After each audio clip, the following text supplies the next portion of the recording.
안녕하세요. 이번 시간에는 자유민주주의 실현과 발전, 세 번째 단원인 5.16 군사정변과 자유민주주의 실현, 그리고 유신체제와 부마 민주항쟁에 대해서 살펴보도록 합니다. 간단히 말하면 바로 박정희 정부 시기에 대해서 공부를 하겠습니다. 이번 시간의 학습 목표는요, 5.16 군사정변 이후 성립한 박정희 정부의 정책을 여러분들이 공부를 해야 되겠습니다. 자, 두 번째로 매우 중요한 부분인데요. 바로 유신체제. 자, 유신체제는 어떤 체제였는지 여러분들이 꼭 아셔야 될 것이고, 바로 이 유신체제는 민주주의를 무시한 권위주의적인 독재체제였다라는 것을 여러분들이 알면 되겠습니다. 자, 그럼 먼저 5.16 군사정변으로 군인들이 정치를 하게 되는 군사정부가 탄생이 되죠.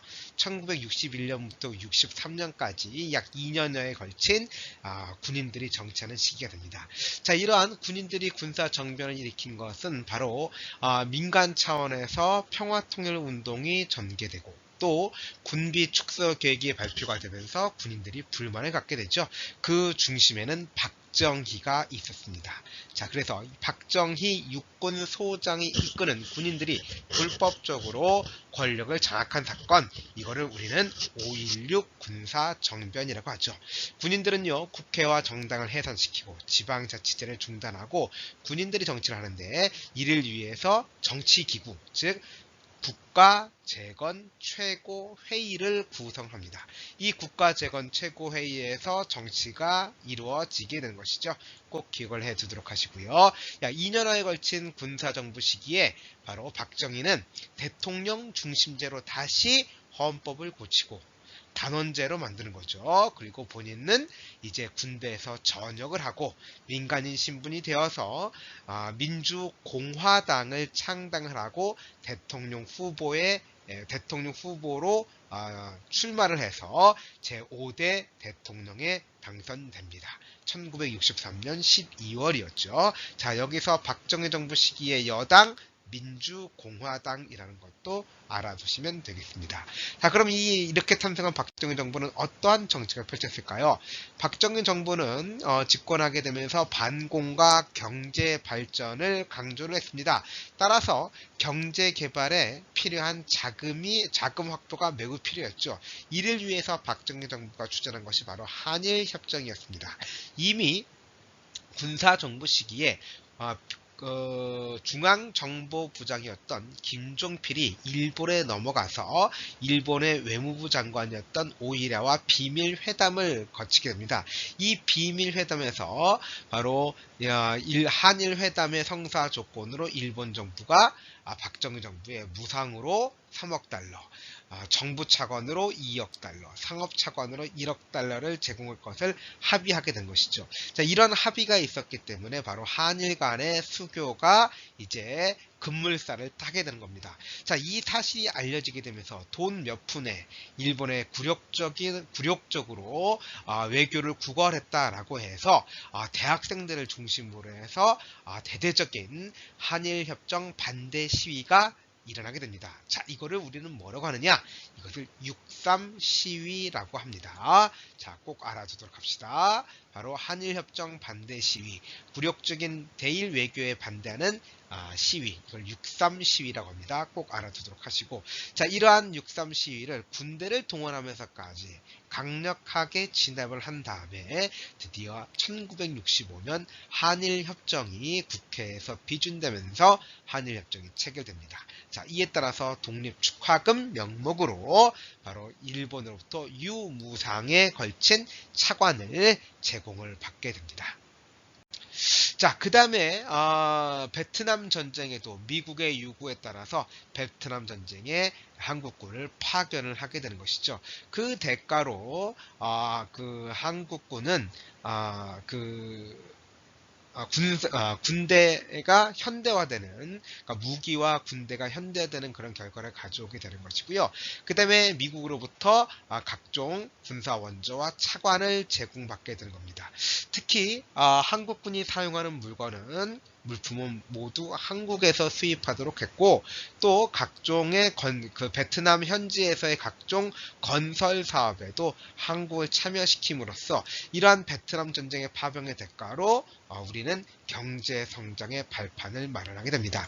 이른바 베트남 특수라고 해서 우리의 경제 발전은 이루어지긴 합니다만, 그러나 수많은 젊은이가 희생되었고, 또 전쟁 중에 베트남 양민들이 또 우리 국군에 의해서 희생당하는 일도 있었고요.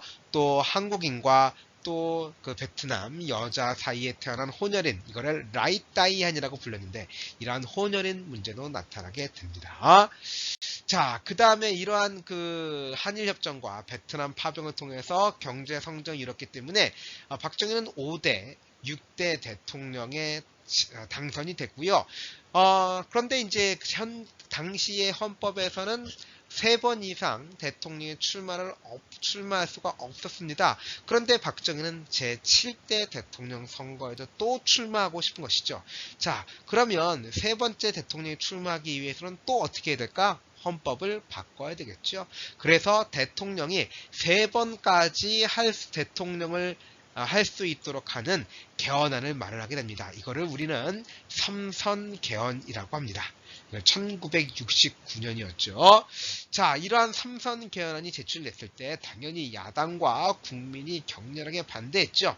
자, 그렇지만 방공 강화와 국가 발전을 개헌의 명분으로 내세우면서 여당 단독으로 날치기 통과를 시키면서 이 삼선 개헌안은 통과하게 됩니다.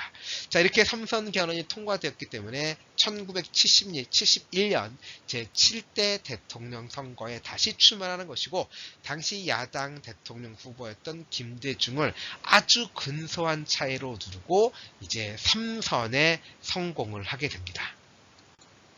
자, 그런데 이제 1971년에 대통령 7대 대통령에 당선이 됐지만 이 박정희 정권은 위기감을 느끼게 됩니다. 왜냐하면 대외적으로 냉전 체제가 완화되면서 방공 정책이 난관에 부딪히게 되었고, 또 제1차 오일 쇼크 석유 파동으로 인해서 경제가 불안하게 되는 것이고, 자, 이에 따라서 국민들의 불만이 고조가 되었습니다. 따라서 이러한 국민들의 불만을 무마시키고, 또 이러한 그 당시의 현상을 정부 여당에서 좀 불리한 그런 상황을 타개하기 위한 방안으로 바로 박정희 정권은 유신을 선포를 하게 되는 것이죠. 자, 10월 유신이라고 하는 것은 이제 국회를 해산시킨 다음에 국무위원들만 모여가지고 걔네들이 헌법을 만든 겁니다. 원래 이 헌법은 입법부인 국회에서 제정을 해야 되는데, 바로 행정부인 국무위원들이 모여서 얘네들이 헌법을 만들고 국민 투표를 통해서 통과시키는 것이죠. 자, 이 유신 헌법의 내용을 보면요, 일단 대통령 선거는 국민들이 직접 하는 것이 아니라 통일 주체 국민회의라는 곳에서 대통령을 선출하도록 했어요. 그런데 통일 주체 국민회의 의장이 박정희 대통령입니다. 그러니까 이 박정희 대통령이 의장인 통일주체 국민회의에서 대통령을 선출하니까, 박정희가 대통령 선거에 출마하면 당연히 누가 대통령이 되겠습니까? 박정희가 대통령이 되는 것이죠. 임기는 6년으로 늘어났게 됐고요. 그 다음에 중임 제한이 없어졌습니다. 즉 뭐냐면 선출만 되면 뭐 3번 있고 4번 있고 제한이 없어요. 죽을 때까지 할 수 있다는 겁니다. 즉 영구 집권이 보장되게 되는 것이죠.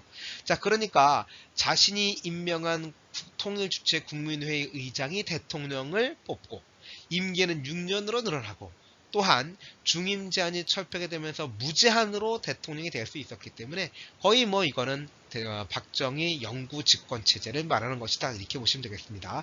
게다가 긴급 조치권을 대통령에게 부여를 했습니다. 이 긴급조치권은 뭐냐면 대통령의 말 한마디에 헌법에서 보장된 국민의 자유와 권리를 제한하는 조치이죠. 게다가 국회의원의 3분의 1을 대통령이 임명할 수 있었고, 국회 해산권, 법관 인사권까지 부여하게 되다 보니까 대통령은 바로 입법, 사법, 행정의 모든 권력을 독점하게 되는 거의 왕과 같은 지위에 오르게 됩니다. 따라서 삼권 분립을 기본 원칙으로 하는 민주주의의 기본 원리가 완전히 무시된 권위주의적인 독재 체제였다라는 거, 이걸 여러분들이 꼭 알아두셔야 됩니다. 자, 오늘 아마 공부한 내용 중에서 가장 중요한 내용이 될 겁니다. 바로 이 유신헌법의 내용, 또 유신헌법의 내용을 통해서 이것이 독재 체제였구나 라는 것을 여러분들이 이해를 하면 되겠습니다. 자, 당연히 이런 유신 체제에 대한 반대 투쟁이 전개되었겠죠. 자, 김대중 납치 사건이 있었어요. 이 사건을 계기로 해서 유신 반대 운동이 활발하게 전개되고요. 개헌 청원 100만인 서명 운동이라든가 3.1 민주 구국 선언이 발표되기도 합니다. 자, 이러한 유신 반대 투쟁이 일어날 때마다 박정희 정권은 바로 긴급 조치권을 통해서 이러한 민주주의적인 요구를 무시를 하게 됩니다.